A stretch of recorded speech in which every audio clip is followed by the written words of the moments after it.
দেখেছেন আমার বাচ্চা আব্বু, মেজো আব্বু, ছোট আব্বু বলে ডাকতে পারবে কিনা, নিজের ছেলেকে আব্বু এবং মেয়েকে আম্মু সম্বোধন করে ডাকা যাবে কিনা। বোকা মানুষ ছাড়া কোন জ্ঞানী মানুষ কখনো তার সন্তানকে এই ধরনের গালি দিতে পুরুষ।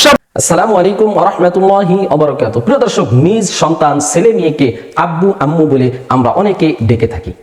আমাদের অনেকের জানার কৌতূহল এই প্রশ্নটি অনেকেরই, যে নিজ সন্তানকে নিজ ছেলে মেয়েকে আব্বু আম্মু বলে ডাকা যাবে কিনা। আমাদের সমাজে অনেকেই বলতেছেন যে নিজ সন্তানকে আব্বু আম্মু বলে সম্বোধন করা ডাকা যাবে না। আসলেই কি নিজের সন্তানকে আব্বু আম্মু বলে ডাকা যাবে না, নাকি ডাকা যাবে, সে বিষয়ে আজকে আমরা জানবো ইনশাআল্লাহ। আজকে আমাদের বিশেষজ্ঞ প্যানেলে বাংলাদেশের বিজ্ঞ 3 জন আলেম রয়েছেন। এই 3 জন বিজ্ঞ আলেমের কাছ থেকে আমরা জানবো যে নিজ সন্তানকে ছেলে অথবা মেয়েকে আব্বু আম্মু বলে ডাকা যাবে কিনা, এবং ছেলে মেয়েকে অনেকেই গালি দেন, এই গালিগুলি বা এই কটু কথাগুলি বলা যাবে কিনা, এবং সন্তানদেরকে কিভাবে লালন পালন করতে হবে সে বিষয়ে আজকে আমরা জানবো ইনশাআল্লাহ।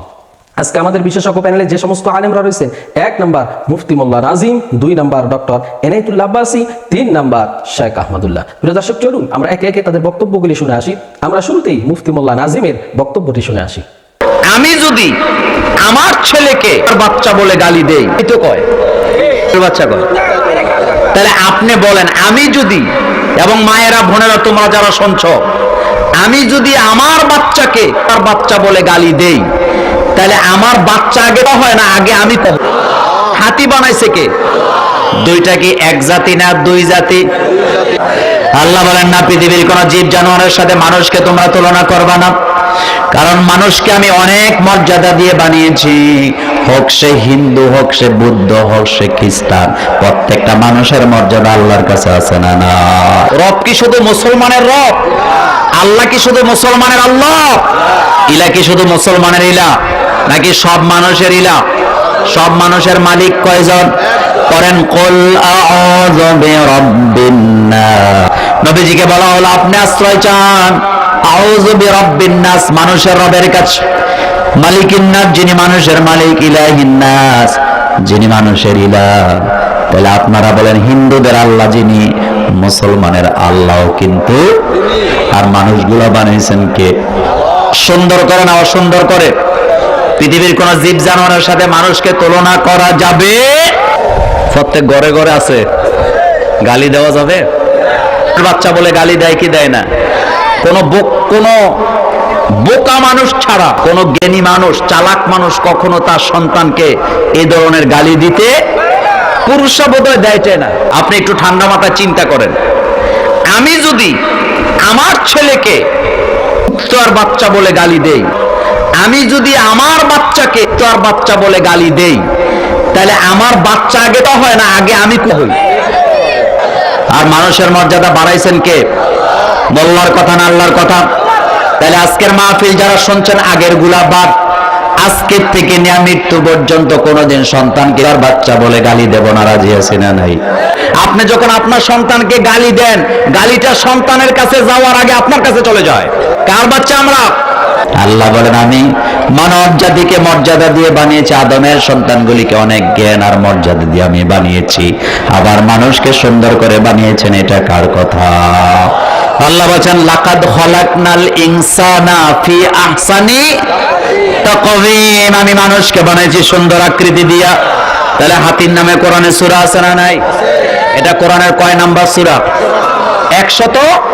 তাহলে প্রথম শিক্ষা পাইলাম, মানুষকে হাতির বাচ্চা, ঘোড়ার বাচ্চা, মানুষকে মানুষের বাচ্চাই বলতে হবে। এর জন্য সন্তান কিরকম চান, সুসন্তান না কুসন্তান, আপনাকে তা নির্ধারণ করে ইসলামী জিন্দিগিতে সন্তানকে গড়ে তুলেন। এই সন্তানটা সুসন্তান। 7 বছর বয়স পর্যন্ত শিশু। সে কি শিশু?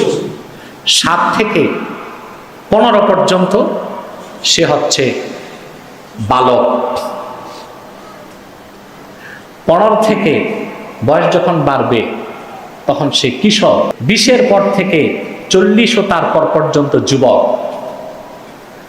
55 থেকে মরার আগ পর্যন্ত বৃদ্ধ। ঠিক কিনা? আপনাকে শিশু অবস্থায় সন্তানকে গঠন করতে হবে। মাটি যখন নরম থাকে, যেভাবে গঠন করতে চান সেভাবে করা যায়। এর জন্য সন্তান কিরকম চান, সুসন্তান না কুসন্তান, আপনাকে তা নির্ধারণ করতে হবে শিশুকালে। যখন ধীরে ধীরে সে বড় হবে, আকল চলে আসে, আকল, জানা শোনা, নলেজ নেবার শক্তি চলে আসে বালক বালিকা যেই হোক 4 বছর বয়স থেকে। কয় বছর? তখন থেকে আপনার উপর 3টে দায়িত্ব রাসূল করিম সাল্লাল্লাহু আলাইহি ওয়াসাল্লাম ইরশাদ করেছেন, তোমরা তোমাদের সন্তান ছেলে হোক মেয়ে হোক 3টি আদব শিখাও। প্রথমে কয়টি আদব? 1, আমি মুহাম্মদ সাল্লাল্লাহু আলাইহি ওয়াসাল্লামের ভালোবাসা শিখাও, কোরআন কারীমের তেলাওয়াত শিখাও। রাসূল করিম সাল্লাল্লাহু আলাইহি ওয়াসাল্লামের ভালোবাসাটাই ঈমান। রাসূলুল্লাহর ভালোবাসা যার নাই তার ঈমান নাই। তো প্রথম শিখাতে হবে সন্তানকে রাসূল করিম সাল্লাল্লাহু আলাইহি ওয়াসাল্লামের ভালোবাসা। সেজন্য আল্লাহর হাবিবের সিরাত মোবারক থেকে তাকে ঘটনা শোনাতে হবে। হিজরতের কথা, বিদায় হজ্জের কথা, উহুদের কথা, বদরের কথা শোনাতে হবে। রাসূলুল্লাহর ভালোবাসা অন্তরে সৃষ্টি করতে হবে, আহলে বাইতের ভালোবাসা সৃষ্টি করতে হবে। ইমাম হাসান হোসেন তাদের সেই আত্মোৎসর্গকারী যে ঘটনা ঘটেছে ইতিহাস শোনাবেন। 3 নাম্বার হচ্ছে তিলাওয়াতে কোরআন, কোরআন তেলাওয়াত শিখাবেন। এই কাজগুলো করে ফেলতে হবে আপনাকে 7 বছর বয়সের আগে। সুবহানাল্লাহ বলবেন। রাসূল করিম সাল্লাল্লাহু আলাইহি ওয়াসাল্লাম ইরশাদ করেছেন, আল্লাহর হাবিব ইরশাদ করেছেন, মুরু আওলাদাকুম বিসসালাতি ওয়া হুম আবনাউ 7 সিনিন। সন্তান ছেলে হোক মেয়ে হোক 7 বছর বয়স হলে নামাজের আদেশ করো। 10 বছর বয়স যদি হয় নামাজ না পড়ে তাকে শাসন করো। কি করো? কি করো? কয় বছর বয়সে? ও ফাররিকু মাদাজিআহুম, এবং তাদের বিছানা আলাদা করো 10 বছরের পর। তা দেখা যাচ্ছে 10 বছর বয়স পর্যন্ত শিশু বাচ্চা ছেলে মেয়ে আলাদা থাকবে না, থাকবে বাবা মার কাছে। সুবহানাল্লাহ।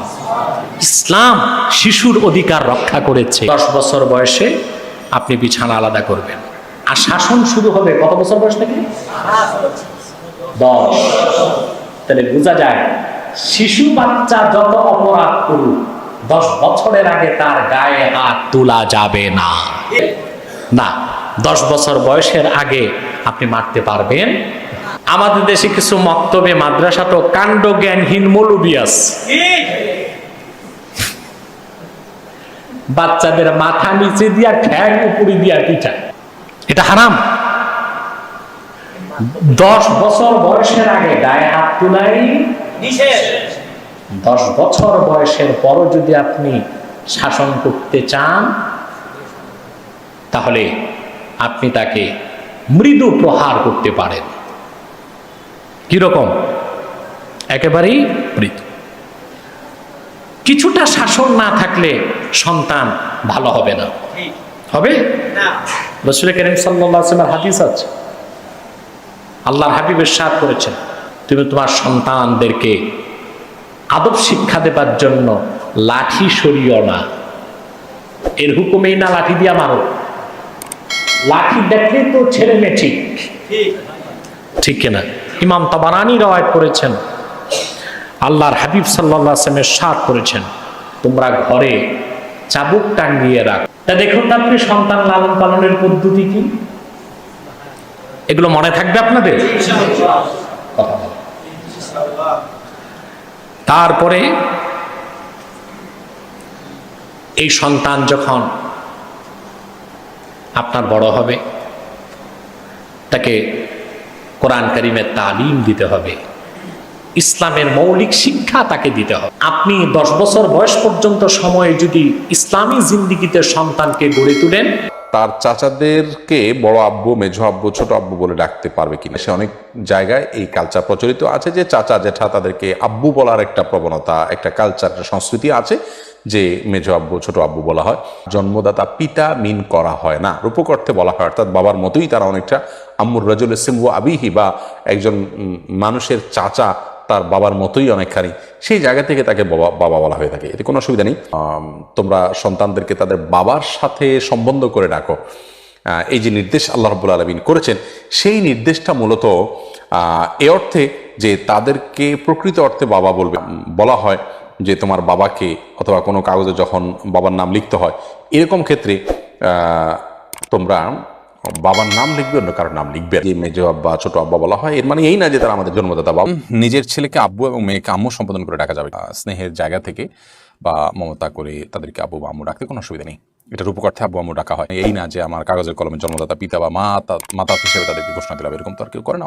প্রিয় দর্শক, এতক্ষণ আমরা শুনছিলাম বাংলাদেশের বিজ্ঞ 3 জন আলেমের কাছ থেকে যে নিজের সন্তানদেরকে, ছেলে অথবা মেয়েদেরকে আব্বু আম্মু বলে ডাকা যাবে কিনা, এবং সন্তানদেরকে কিভাবে লালন পালন করতে হবে। এবং আমরা অনেকেই সন্তানদেরকে রাগের মাথায় গালি দিয়ে থাকি, আসলে এগুলি করা যাবে কিনা এবং নিজের সন্তানদেরকে আব্বু আম্মু বলে ডাকা যাবে কিনা, সে বিষয়ে আমরা শুনছিলাম বিজ্ঞ আলেমদের কাছ থেকে। প্রিয় দর্শক, সন্তানদেরকে কোনো পিতামাতা যদি গালি দিয়ে থাকেন, তাহলে এই গালিটি আপনার উপরেই ফিরে চলে আসে। নিজ সন্তানদেরকে কখনোই গালি দেওয়া যাবে না। রাগের বশতে তাদের জন্য দোয়া করতে হবে। প্রিয় দর্শক, নিজের সন্তানদেরকে আব্বু আম্মু বলে ডাকা যাবে কিনা, আমাদের সমাজে অনেকেই আমরা আদর করে এই ডাকগুলি ডেকে থাকি। প্রিয় দর্শক, এখানে বিজ্ঞ আলেম ওলামাগণ কথা বলেছেন, নিজ সন্তানদেরকে আব্বু আম্মু বলে ডাকা যাবে। তবে আমাদের সমাজে যেটা প্রচলন রয়েছে, অনেকেই বলে ডাকা যাবে না, সেটা হাদিসের মধ্যে এসেছে যে আব্বু আম্মু বলে কাউকে সম্বোধন করা যাবে না, যে এটা আমার পিতা বা এটা আমার মা। কারণ জন্মদাতা মা বাবারই পরিচয় দিতে হবে সারা জীবন, আপনি যতদিন দুনিয়াতে থাকবেন। এই জন্য আপনি যদি আদর করে আব্বু আম্মু বলে আপনার সন্তানদেরকে ডাকেন, এতে কোনো সমস্যা নেই। বিজ্ঞ আলেম ওলামাগণ এ কথাই বলেছেন। প্রিয় দর্শক, সন্তানদেরকে কিভাবে লালন পালন করতে হয়, সন্তানদেরকে কিভাবে আদর যত্ন করতে হয়, বিজ্ঞ আলেম ওলামাগণ এখানে বিস্তারিত আলোচনা করেছেন। আপনার সন্তানকে এভাবে আপনি লালন পালন করুন। আপনার সন্তানকে আপনি কখনোই গালি দিবেন না, কারণ একটা সন্তানের সর্বপ্রথম দুনিয়াতে শিক্ষক হচ্ছে তার পিতামাতা। আপনি যদি আপনার সন্তানকে গালি দেন, তাহলে আপনার সন্তান ওই গালিটি শিখে যাবে। এই জন্য আপনি আপনার সন্তানদেরকে কখনোই গালি দিতে যাবেন না, তাদের জন্য নেক দোয়া করবেন, আল্লাহ তাআলা তাদেরকে যেন হেদায়েত নসিব করেন এবং তাদেরকে যেন দ্বীনের পথে কবুল করেন।